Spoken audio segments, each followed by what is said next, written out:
un premier véhicule non autonome que vous connaissez, c'est la bicyclette ou le vélo. Qu'est-ce qui change? C'est qu'on rajoute une roue à l'unicycle. Donc, vous avez deux roues comme ça qui sont positionnées à une distance D. D'accord? Ce qui veut dire que la configuration du vélo, elle a aussi un angle. Il n'y a pas seulement l'orientation de la roue arrière cette fois-ci, mais il y a aussi l'orientation de la roue avant, qui est ce qui permet au vélo de tourner. Donc, d'un côté, on pourrait se dire que le modèle cinématique il est identique, mais concrètement, vous avez une autre équation qui lie votre angle de braquage de la roue avant, l'orientation du guidon et la vitesse angulaire. Okay, c'est cette équation que j'ai écrite ici. Oméga est égal à V, donc c'est la vitesse à laquelle j'avance en pédalant, fois la tangente de delta, qui est l'angle du guidon, divisé par D, la distance du vélo. Okay? Donc, si on imagine, si on revient à l'unicycle, le D, il tend vers 0. Okay? Donc, en fait, il peut tourner beaucoup plus vite l'unicycle. Plus votre vélo, il est petit. Par exemple, si vous avez fait du vélo avec les vélos que vous voyez dans les skateparks, là, qui sont très courts, là, dès que D diminue, vous allez tourner beaucoup plus vite. Parce que D diminue, donc le même angle, ici, il va induire un oméga plus grand. Okay? D'une façon générale, là, vous avez une équation qui exprime la vitesse angulaire en fonction de delta. Donc là, on pourrait carrément ici changer le modèle cinématique et remplacer oméga par cette forme-là. Qu'est-ce qu'on remarque? On remarque qu'à la différence de l'unicycle, vous ne pouvez pas pivoter sur place. Et ça, c'est parce que de base, vous ne pouvez même pas tourner le guidon complètement. Okay? Dans la plupart des vélos, votre guidon, il peut tourner d'un certain angle qui est limité. Okay? Vous voyez tous ça. Donc, c'est-à-dire que delta, en valeur absolue, que ce soit horaire ou anti-horaire, il sera toujours inférieur ou égal à une valeur maximale. Même par exemple à 90 degrés, et mon vélo, moi je peux pas j'y arrive pas à tourner le guidon à 90 degrés. L'angle il est peut-être à 70, plus moins 70 degrés, quelque chose comme ça. Une deuxième chose importante et qu'on n'avait pas dans l'unicycle, c'est que si vous ne pédalez pas, vous ne pouvez pas tourner. Okay, regardez. Pourquoi? Parce que si V égale à 0, donc si j'arrête de pédaler, ici, dans mon équation, j'aurais beau tourner le guidon et mettre un delta très important ici, oméga, il sera toujours égal à 0. Okay? Ça, pareil, je pense que c'est assez intuitif pour vous. Si vous ne pédalez pas sur un vélo, vous ne pouvez pas pivoter. Okay? Donc, il n'est pas possible de tourner sur place. Quelque chose qui était possible avec l'unicycle, d'avoir, rappelez-vous, un CIR qui correspondait au centre de l'unicycle. C'était les derniers exemples qu'on avait vus. Okay? Un vélo, il ne peut pas tourner sur place. Okay? Et après, vous avez une autre chose qu'on peut remarquer, c'est que je reprends l'équation du rayon du cercle, qui est V sur oméga. Et je vais remplacer oméga par l'expression caractéristique de la bicyclette. Okay? Si je remplace cette équation, donc les V ils se simplifient et je tombe sur l'équation R égale D sur tangente de delta, qui montre que donc D c'est constant, parce que le vélo il a une longueur qu'on ne peut pas changer. Delta c'est l'angle de braquage. Donc c'est assez intuitif de voir que le rayon du cercle, il dépend de l'angle, il est inversement inverse par rapport à l'angle de braquage. Donc, plus je tourne le guidon, plus petit sera le rayon du cercle. Okay? Donc, je vais virer plus, ce qui est assez logique. Et Quand est-ce que ça dégénère? Ça dégénère quand delta est égal à 0. Donc, si je ne tourne pas, tangente de 0, c'est 0. Et donc, le rayon, il est l'infini. Ce qui est, encore une fois, assez logique. C'est-à-dire que si je ne tourne pas le guidon, je vais aller tout droit. Donc, je serai sur un cercle de rayon infini. OK? Mais une autre chose qui nous fait remarquer cette équation, si on l'associe à l'équation que je montre avec ma souris, qui est la contrainte que j'ai au niveau du guidon, je remarque que le rayon, il est aussi contraint, puisque delta ne sera jamais plus grand que delta max. Okay? Donc, c'est-à-dire que le dénominateur de cette équation R égale D, tangente, D sur tangente delta, le dénominateur, il ne pourra pas être très petit. Donc, le rayon, il sera supérieur ou égal à D sur tangente delta max. Okay? Ça veut dire quoi? Ça veut dire que mon vélo, non seulement il ne peut pas pivoter sur place, donc il ne peut pas se déplacer sur une trajectoire de rayon nul, mais il ne peut pas se déplacer sur des trajectoires de rayon trop petits. Okay? Donc ça aussi, vous le savez, je pense, parce que ça vous est arrivé si vous avez fait du vélo, c'est que votre vélo, il ne pourra pas faire des virages trop serrés, tout simplement. Il y a un certain rayon de virage sous lequel vous ne pouvez pas, en dessous duquel votre robot ne peut pas suivre la trajectoire. OK? Donc, voilà. Vous avez un autre exemple ici, un tricycle. Donc, ça c'est un véhicule qu'on voit très souvent dans mon pays, l'Italie. C'est un design typique du design industriel italien. Et d'ailleurs, ça a aussi inspiré des scooters, vous avez dû voir, avec 2 roues devant, de Piaggio aussi, et une roue derrière. Donc, c'est un véhicule très pratique surtout à la campagne, pour déplacer les choses sans trop d'encombrement. Et donc, voilà, j'ai trouvé drôle de mettre cette image sur ce transparent, mais un tricycle, c'est donc similaire à ce que vous avez vu. Donc là, qu'est-ce qui change? C'est pas très différent. La seule différence, c'est que à l'arrière, vous avez 2 roues et non pas une. Donc, on a rajouté une roue à la bicyclette et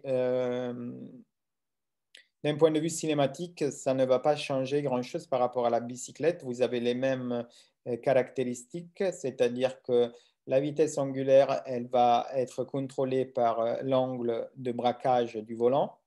Cette fois-ci, il n'y a pas du guidon, mais c'est pareil. C'est-à-dire que vous ne contrôlez pas directement la vitesse angulaire, mais vous contrôlez l'angle du guidon. Et la deuxième chose, c'est que cet angle de guidon, il est contraint, donc il ne sera pas plus grand qu'une certaine valeur delta max. Ce qui fait que ce véhicule, bien que très pratique, comme je disais, à la campagne, il ne peut pas tourner sur des rayons trop petits, comme le vélo. Okay, vous ne pourrez pas le faire un virage hyper serré. Donc, et à la différence de l'unicycle. Okay. Si on rajoute une roue, qu'est-ce qui se passe? On est sur une voiture, donc 4 roues cette fois-ci. Et donc là aussi, je ne m'attarderai pas trop. C'était juste pour vous montrer que le modèle cinématique précédent est toujours d'actualité. Vous avez 4 roues, mais à la fin, elles sont solidaires par paire. Donc ça, c'est le modèle simple de voiture. Après, vous avez des modèles qui prennent en compte le différentiel. Okay? Donc dans les voitures, en réalité, ce n'est pas exactement ça. C'est-à-dire que quand vous tournez le volant, les voitures, elles ne sont pas parallèles, mais il y en a une qui avance par rapport à l'autre.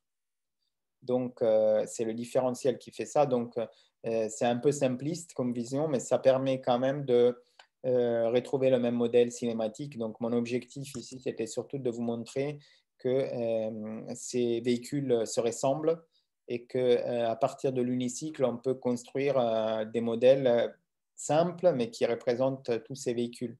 Et une autre chose aussi qui n'est pas considérée ici, mais vous me permettrez de cette négligence, c'est que les voitures, souvent, elles sont en traction antérieure et pas postérieure. Okay, ça veut dire que ça, ce schéma que vous voyez ici, c'est le schéma d'une voiture comme elles étaient avant, où c'était les roues arrière qui étaient celles qui étaient contrôlées directement. Aujourd'hui, la plupart des voitures, elles sont à traction antérieure, c'est-à-dire que le moteur, il est devant et ce sont les roues devant qui tirent la voiture.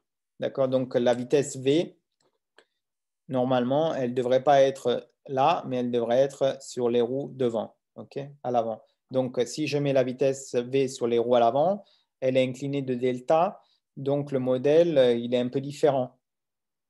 Okay, parce que l'impact de V sur X point et Y point, il ne dépend pas seulement de θ, comme dans le modèle de l'unicycle, mais il dépendra de θ plus delta.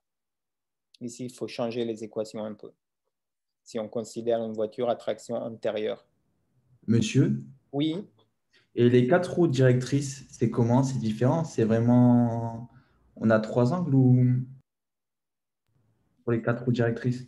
Ah, si tu veux dire si on peut aussi pivoter les Ouais, roues les derrière? roues arrière, oui. Oui, là, c'est plus compliqué, oui.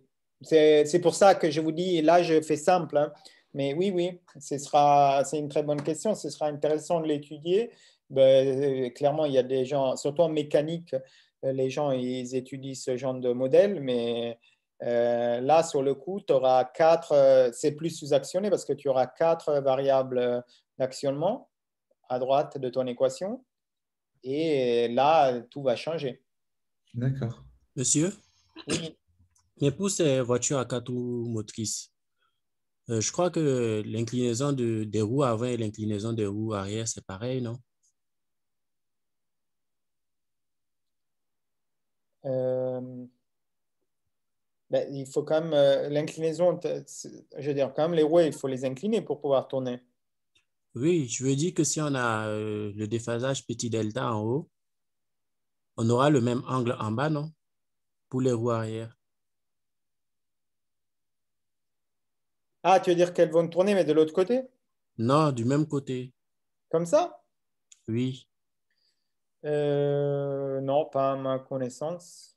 C'est quel véhicule qui fait ça? Dans les véhicules à quatre roues, les quatre roues Ah, motrices. les quatre roues motrices, je ne sais pas. Je ne suis pas un spécialiste. Je ne sais pas te répondre, mais je ne pense pas, hein. Je pense que quatre roues motrices, ça veut dire juste que tu contrôles. Mais après, peut-être que tu t'y connais plus que moi, hein. Encore une fois, je veux pas, j'ai pas la présomption de connaître bien les voitures. Donc, c'est un modèle très simplifié là. Donc, D'accord, parce que probablement, tu as raison. Je ne sais pas.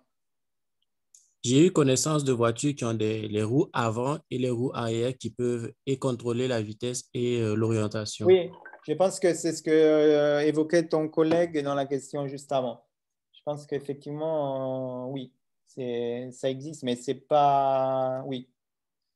Mais après, je ne sais pas si du moment que les quatre roues sont motrices, tu peux les orienter aussi. Je pense que c'est encore plus spécial comme voiture.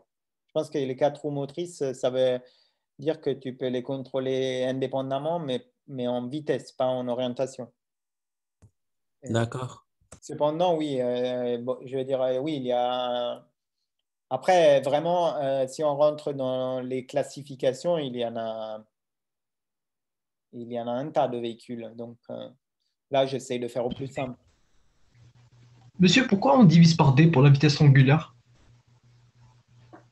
Donc, on divise par D, ça vient de la mécanique. Donc, je ne vous ai pas donné les détails, mais ça, si tu connais un peu la cinématique des solides dans le plan, en gros, Vous pouvez couper le micro? Je sais pas qui. Ouais, voilà. En gros, quand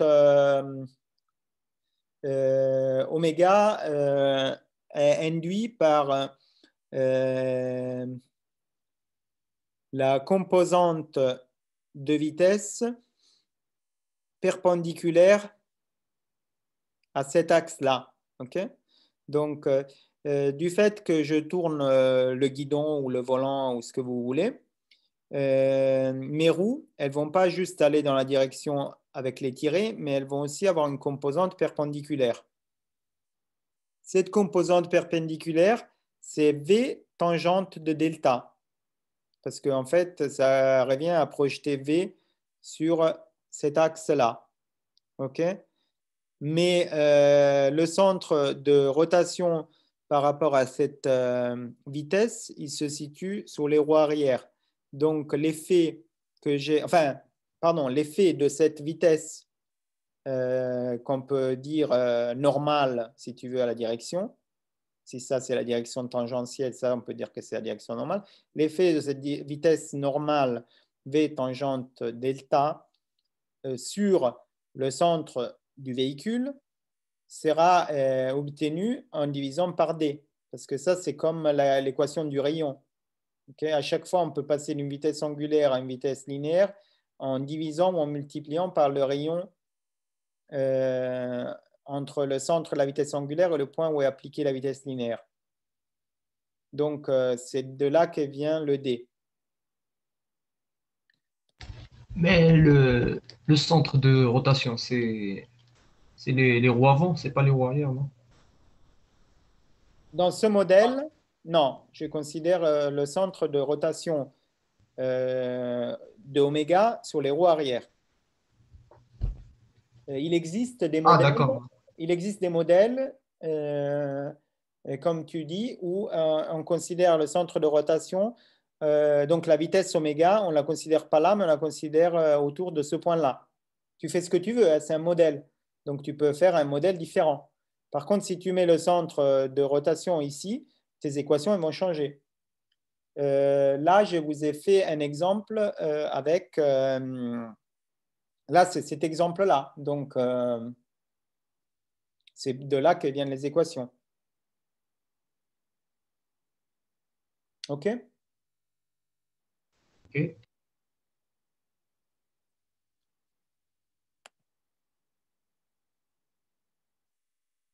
OK, donc si vous n'avez pas d'autres questions, je continue. Donc sur un autre véhicule non holonome, donc on a vu l'unicycle, le bicycle, le tricycle et le quadricycle ou voiture. Et on va voir maintenant un autre type de véhicule qui est celui qui est le plus intéressant pour nous parce que c'est sur cette conception mécanique que sont fondés la plupart des robots, y compris le Roomba, par exemple, le petit aspirateur. Et vous aviez déjà un peu entrevu cette cinématique lors du dernier TP qu'on a fait en HME 110. Et il s'agit là de ce qu'on appelle les véhicules à roues différentielles ou aussi differential drive. Okay. Et donc là, sur cette image, vous avez le robot que vous allez utiliser dans les travaux pratiques, qui s'appelle le EPUC et qui a justement fonctionne de cette façon-là. Donc, on a un robot avec deux roues et donc le modèle cinématique est toujours le même. On considère comme centre le centre de la roue arrière.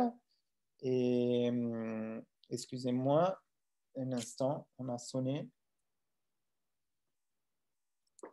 Excusez-moi. Il y a un souci.